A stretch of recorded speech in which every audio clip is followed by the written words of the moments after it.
So guys, जैसा कि हमने पिछले एपिसोड में देखा कि एल्डर हे किंग की पावर से सभी एल्डर पर तेज दबाव पड़ रहा था। कोई भी अपनी जगह से हिल नहीं पा रहा होता। जियो फेंग ने उनके खिलाफ बोलने की कोशिश की, पर उन्होंने सिर्फ अपने प्रेशर से ही उसे घायल कर दिया था और उन्हें वार्न किया था कि वो एशियन वर्ल्ड क्लेन से दूर रहे, वरना उन जिंगूरों के लिए अच्छा नहीं होगा। साथ ही उन्होंने जीएन के कहने पर ओल्ड गोस्ट पर भी अटैक किया, जिससे वो भी बुरी तरह से घायल हो गया। फिर वो सभी वहाँ से निकल गए थे। एल्डर जुआन काफी निराश था क्योंकि इस ट्रिप में उसके हाथ कुछ नहीं लगा, पर उसने फेंग किंगर को नाइन नेदर अर्थ पाइथन क्लेन के लोगों को जियोयान के बारे में बताने को कहा था कि उसके पास वो मिस्टीरियस पर्सन है जिसने उनके एल्डर को गायब किया। वही हे किंग ने जियो जुआन का जिक्र किया था। जियोयान उनसे पूछता है कि सीनियर, क्या आप मुझे मेरे एंसेस्टर जियो जुआन के बारे में विस्तार से बता सकते हो? हे किंग कहते हैं कि मुझे तुम्हें ज्यादा कुछ बताने की जरूरत नहीं, वक्त आने पर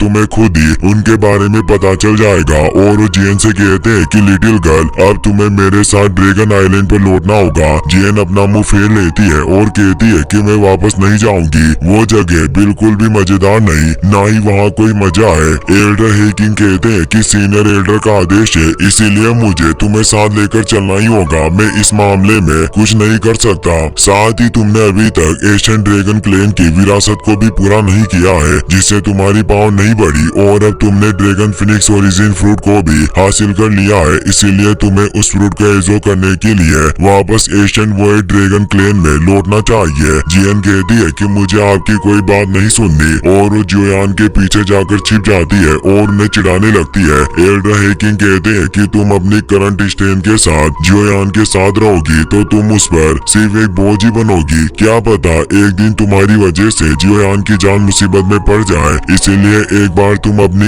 एशियन वर्ल्ड ड्रैगन की विरासत को पूरा कर लो तो तुम्हारी ताकत काफी बढ़ जाएगी और कोई भी तुम्हें फिर कहीं भी जाने से नहीं रोकेगा। साथ ही उस समय तुम किसी पर बोझ भी नहीं रहोगी। जियोयान उनकी बातों को समझता है, पर जियन जियोयान से दूर नहीं होना चाहती थी, इसीलिए वो काफी दुखी होती है। जियोयान लिटिल फेरी डॉक्टर भी काफी दुखी होते हैं। लिटिल फेरी डॉक्टर कहती है कि अगर मेरे जाने से जियोयान सलामत रहेगा तो मैं आपके साथ ड्रैगन आइलैंड पर चलने को तैयार हूँ। लिटिल फेरी डॉक्टर उसके पास आती है और कहती है कि जियन, तुम्हें कठिन अभ्यास करना होगा जिससे तुम स्ट्रॉन्ग बन पाओगी। जियोयान भी पिल की एक बोतल को बाहर निकालता है और उसे पिल देते हुए कहता है कि तुम पहले इन्हें खा लेना, उसके बाद ही तुम अपनी ड्रैगन क्लेन की विरासत को प्राप्त करना। मैं तुम्हारे लिए और पिल्स को रिफाइन करूंगा ताकि बाद में तुम उन पिल्स को खा पाओ। जियन उन पिल्स को ले लेती है, पर वो अभी भी काफी दुखी थी। वो कहती है कि तुम सभी मेरी फैमिली हो और मैं तुमसे दूर नहीं होना चाहती। लिटिल फेरी डॉक्टर बताती है कि जैसे ही तुम अपनी ड्रैगन क्लेन की विरासत को खत्म कर लोगी तब तुम हमें ढूंढने आना। जियन उसकी बात समझ जाती है और वो उदास हुई जाने लगती है। उसकी आंखों में आंसू थे, पर वो नहीं चाहती कि उसके दोस्त भी दुखी हो, इसीलिए वो आंसू पहुंचकर उनसे कहती है कि तुम सभी को भी कड़ी मेहनत करनी होगी, क्योंकि कहीं ऐसा ना हो कि मैं तुम सभी से आगे निकल जाऊं। जियोयान इससे मुस्कुराने लगता है क्योंकि जियन का यही अंदाज तो उसे पसंद है। वो कहती है कि तुम मेरे लिए एडवांस में पिल को रिफाइन करके रखना, क्योंकि ड्रैगन आइलैंड का खाना इतना अच्छा नहीं होता, इसीलिए जब मैं वापस लौटूंगी तो मैं काफी भूखी रहूंगी। जियोयान उसकी बात समझ जाता है। एल्डर हे किंग भी से इमोशनल हो जाते हैं। जियन उन सभी से बाय करती है। हे किंग कहते हैं कि बिग गाय जियोंग, तुम भी मेरे साथ आ सकते हो, क्योंकि तुम्हारे एशियन ड्रैगन बेयर क्लेन मेरे वर्ल्ड एशियन ड्रैगन क्लेन का एक सब ओबीडेंट कबीला है, इसीलिए ड्रैगन आइलैंड पर हमारे साथ चलने से तुम्हें कई बेनिफिट मिलेंगे। जियोंग इससे काफी खुश होता है और वो उनके पास आ जाता है। हे किंग जियोयान से कहते हैं कि तुम्हें हॉल ऑफ सोल्स से केयरफुल रहना होगा, क्योंकि इस मामले के बाद वो तुम्हें आसानी से जाने नहीं देगा। जियोयान कहता है कि सीनियर, आपके इस रिमाइंडर के लिए आपका तहे दिल से शुक्रिया, लेकिन मेरे पिताजी को हॉल ऑफ सोल्स के द्वारा किडनैप कर लिया गया था, इसीलिए मैं पहले से ही हॉल ऑफ सोल्स के साथ लाइफ एंड डेथ की बैटल लड़ रहा हूँ। रिप्लाई में वो कहते हैं कि अगर ऐसी बात है तो तुम्हें केयरफुल रहना होगा और अपना ख्याल रखना। और अब वो तीनों वहाँ से चले जाते हैं। जियोयान भी जियन के जाने से थोड़ा दुखी था। वो कहता है कि इस लिटिल गर्ल के बिना मुझे फ्यूचर के मनोरंजन में काफी कमी होगी, क्योंकि हमेशा अपनी चुलबुली हरकतों से हमें हंसाया करती थी। अब वो अपने साथियों से बोलता है कि हमें भी अब फॉलन स्टार पवेलियन में लौटना चाहिए, क्योंकि हमने पहले ही उस सोल ओरिजिन फ्रूट को हासिल कर लिया। इसीलिए मास्टर याओ लाओ की सोल प्रॉब्लम का अब हमारे पास एक एक समाधान है और वो किंग लुआन से कहता है कि तुम एल्डर हु के साथ काम करो और अपने सभी लोगों को इकट्ठा करो जिससे हम जल्दी फॉलन स्टार पवेलियन में जाने के लिए निकल जाएंगे। सभी उसकी बात समझ जाते हैं। वहीं अब हमें घने जंगलों के बीच नाइन नेदर अर्थ पाइथन क्लेन की एक सर्चिंग टीम को दिखाया जाता है जो मिस्टीरियस गर्ल की तलाश कर रहे थे। तभी उन्हें आगे फेंकिंगर मिलती है। वो उसे कहते हैं कि तुम्हारी हमारे इस नाइन नेदर अर्थ पाइथन क्लेन की टेरिटरी में प्रवेश करने की हिम्मत कैसे हुई? क्या तुम मरना चाहती हो? और वो अटैक के लिए तैयार होता है। फेंकिंगर अपने ओरा को फैलाती है जिससे उन्हें पता चल जाता है कि ओरा हेवन डीमन फिनिक्स ट्राइब का है, जिससे वो परेशान होते हैं। फेंकिंगर कहती है कि तुम चिंता मत करो, मेरा यहाँ आने का कोई बुरा इरादा नहीं है। मैंने हाल ही में तुम्हारे कबीले के बारे में कुछ इम्पोर्टेंट बातें सुनी है कि तुम्हारे कबीले के पावरफुल फाइट एंसेस्टर किसी कारण से गायब हो रहे हैं और मुझे उस मिस्टीरियस पर्सन के बारे में पता चला, इसीलिए मैं तुम्हें यहाँ इन्फॉर्म करने के लिए चली आई। वो अर्थ पाइथन क्लेन का सैनिक कहता है कि मुझे तुम्हारी बातों पर भरोसा आखिर क्यों करना चाहिए? फेंकिंगर कहती है कि तुम्हारे पास यही एकमात्र मौका है जिससे तुम अपने पावरफुल क्लेन मेंबर को बचा सकते हो, इसीलिए मेरी बात मानो या ना मानो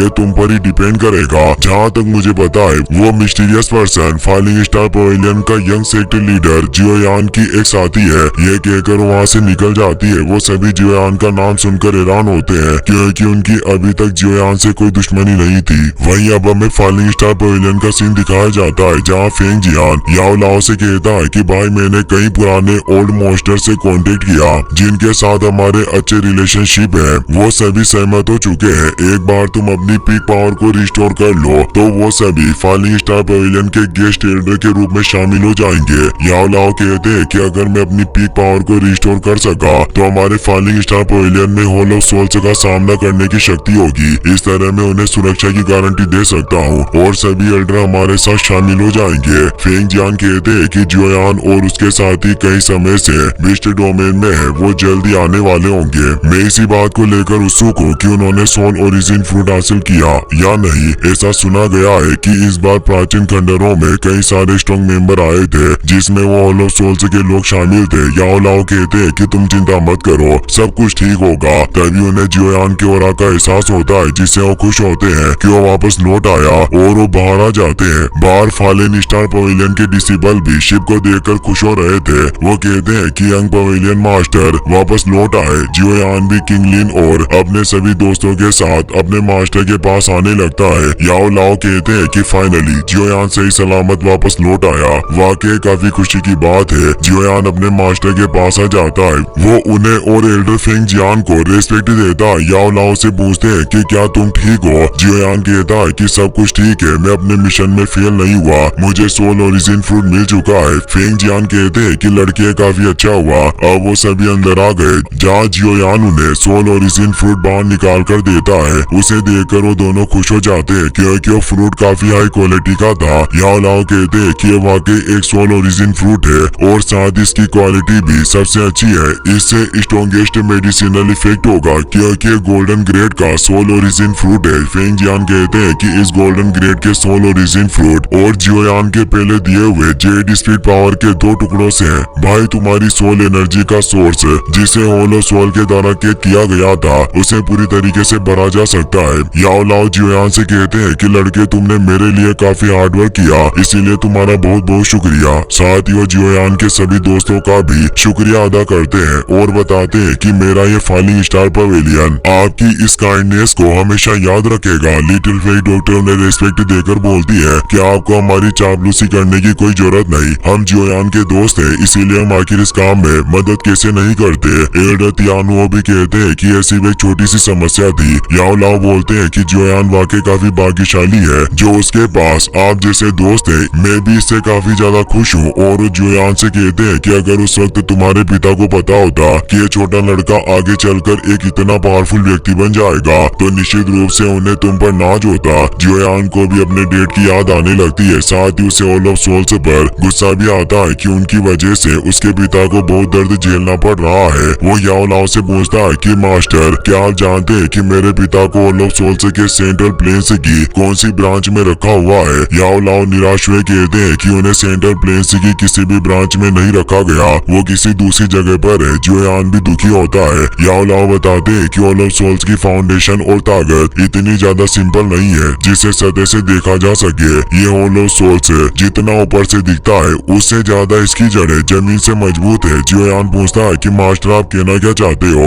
ऑल ऑफ सोल्स के पीछे क्या और दूसरी शक्तियां भी मौजूद है? याओ लाओ हमें जवाब देते हुए बताते हैं कि ऑल ऑफ सोल्स शुरू से ही काफी विशाल और मिस्टीरियस रहा है। मुझे जहाँ तक लगता है कि इस मिस्टीरियस ऑल ऑफ सोल्स के पीछे पावरफुल सोल कबीले का भी हाथ है। जियोयान कहता है कि क्या सोल क्लेन एक एशियन क्लेन के लेवल का हो सकता है जिसे प्राचीन काल से विरासत मिली हो? तो हमें जवाब देते हैं। जियोयान जोश के साथ कहता है कि इससे कोई फर्क नहीं पड़ता कि ऑल ऑफ सोल से कितना भी मजबूत हो, मैं अपने पिता को जरूर बचा कर रहूंगा। याओ लाओ कहते हैं कि तुम चिंता ना करो, अब मास्टर भी तुम्हारे साथ है। भले ही मुझे अपनी इस ओल्ड लाइफ को भी कुर्बान करना पड़े पर मैं तुम्हारे पिता को बचाऊंगा। तभी किंगलिन की बॉडी में वो 9 नेदर अर्थ पाइथन का हार्ट पॉइजन फैलने लगता है जिसे उससे चक्कर आने लगते हैं और वो नीचे गिर जाती है। सब ये देखकर परेशान होते हैं। लिटिल फेई डॉक्टर उसे संभालती है, उसकी हालत काफी खराब थी। वो जियोयान को बताती है कि उसकी बॉडी में मौजूद एम्परर हार्ट पॉइजन का असर दिखना शुरू हो गया है। जियोयान परेशान होता है। वो अब उसे स्टार मीटेरोइड के प्लेटफॉर्म पर ले आया और वो एक एंटीडोट लिक्विड को तैयार करने लगता है ताकि उस पॉइजन को दूर कर सके। वो पिल बिस्ट के ब्लड को भी एक बोतल में इकट्ठा कर लेता है। पिल बिस्ट जियोयान का दोस्त बन गया था जिससे उसने खुशी खुशी जियोयान को अपना ब्लड दे दिया। जियोयान उसे कहता है कि तुमने अपने ब्लड एसेंस से योगदान दिया, इसीलिए तुम्हारा बहुत बहुत शुक्रिया। तुम्हारे इस योगदान को मैं कंपनसेट जरूर करूंगा। और वो उसे 3 हाई क्वालिटी की पिल देता है जिसे पिल बिस्ट जल्दी से खा लेता है। जियोयान अब उसे वापस अपने स्पेस रिंग में भेज देता है और उस एसेंस ब्लड को भी एंटीडोट लिक्विड के साथ मिला देता है जिससे उसकी क्वालिटी और ज्यादा बढ़ जाती है। जियोयान अब अपनी 3000 लोटस फ्लेम को भी मिक्स कर देता है जिससे वो उस लिक्विड को रिफाइन करने लगता है और वो एनर्जी अब किंगलिन की बॉडी में प्रेस करने लगती है जिससे वो एम्परर हार्ट पॉइजन को धीरे धीरे उसकी बॉडी से बाहर निकालने लग जाता है। इससे किंगलिन की बॉडी पर मौजूद पॉइजन मार्क गायब हो रहे थे। जियोयान सोचता है कि इस पिल बिस्ट के ब्लड एसेंस की मदद से जहाँ तक मुझे लगता है बहुत ही जल्द ये एम्परर हार्ट पॉइजन को मैं इसकी बॉडी से बाहर निकालने में सक्षम हो जाऊंगा। हार्ट पॉइजन के बाहर निकलने से किंगलिन को भी दर्द हो रहा था। जियोयान दिन रात उस पॉइजन को बाहर निकालने में लगा हुआ होता है। वो कई सारे एंटीटॉक्सिन इंग्रेडिएंट को भी 3000 बर्निंग फ्लेम से उस लिक्विड में मिलाने लगता है जिससे वो किंगलिन की बॉडी में मौजूद काफी सारा जहर अब उसके मुंह से बाहर आने लगता है। जियोयान कहता है कि ऐसा लग रहा है कि अब उसकी बॉडी में काफी कम हार्ट पॉइजन बचा है, इसीलिए अब इस पॉइजन को पूरी तरीके से खत्म करने के लिए मुझे अपने लास्ट स्टेप को उठाना होगा। और वो अपनी 3000 लोटस फ्लेम को एक्टिवेट करके उसकी बॉडी से पॉइजन को पूरी तरीके से निकालने लगता है। पर तभी किंगलिन का फाइट स्पीड हो रहा एक्टिवेट हो जाता है जो उसकी बॉडी को कवर कर लेता है। तभी वो तेज दर्द से कराहने लगती है। काफी तेज एनर्जी वहाँ चारों तरफ फैल जाती है। जियोयान भी इससे दूर हो जाता है। तभी उसकी बॉडी में मौजूद पॉइजन से 9 नेदर पाइथन उसकी बॉडी के पीछे दिखाई देता है। जियोयान भी इससे घबरा गया। इसी के साथ ये एपिसोड यहीं पर खत्म हो जाता है।